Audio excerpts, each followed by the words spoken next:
केली. सर्वात पहिला कट आपण बघूया, जे सुलताना रझियाची सावत्र आई शाह तुर्काना आणि तिचा मुलगा रुकनुद्दीन फिरोज यांनी या 40 लोकांच्या मदतीने केला होता. तर एकदा सुलताना रझिया शिकारसाठी बाहेर गेली होती आणि तिला 2-3 दिवस बाहेरच लागले. तर सुलताना रझिया 2-3 दिवस बाहेर आहे याचा फायदा त्यांनी उचलला आणि मेन महलावरती आणि आसपासच्या किल्ल्यांवरती या शाह तुर्काना आणि रुकनुद्दीन फिरोजनी कब्जा केला.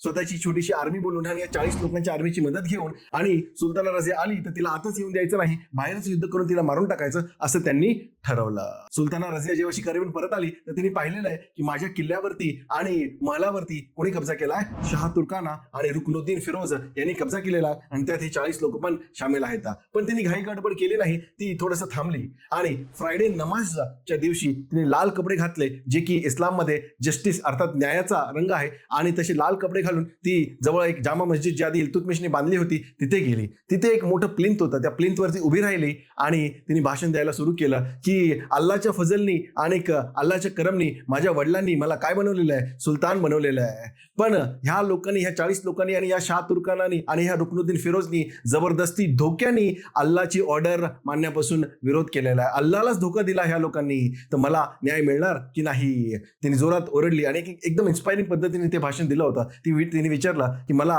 न्याय भेटणार की नाही. तेवढ्यात समोरची जनता होती, पब्लिक होती, ती म्हणाली हो न्याय मिळणार. परत ती म्हणाली मुझे न्याय मिलेगा या नहीं. सर्व लोक म्हणाले हाँ मिलेगा. तर तिने विचारलं कैसे मिलेगा.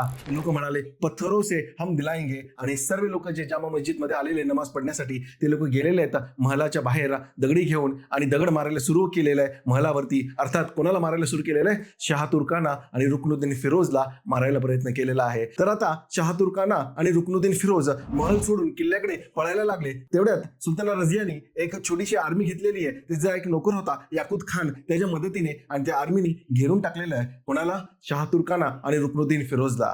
आणि घोड्यावरून उतरून तिने खंजर काढला आणि तिची एक फेवरेट मारायची स्टाईल होती लोकांना, मानेवरती ती खंजरने खूप सारे वार करायची आणि अशा निर्दयी पद्धतीने तिने शाह तुर्कानाला मारून टाकलं. तेवढ्यात तिचा जो भाव होता रुकनुद्दीन फिरोज, त्याला सुद्धा पकडलं, त्याच्या सुद्धा मानेवर खूप सारे वार केले, रक्तांच्या चिळकांड्या उडाल्या आणि त्याला सुद्धा मारून टाकलेलं आहे. आणि त्याच्या डोक्यावरचा ताज घेतलेला आहे आणि स्वतःच्या डोक्यावरती ठेवलेला आहे. अशा पद्धतीने लोकांनी हे रझियाचं निर्दयी रूप सुद्धा पाहिलेलं आहे.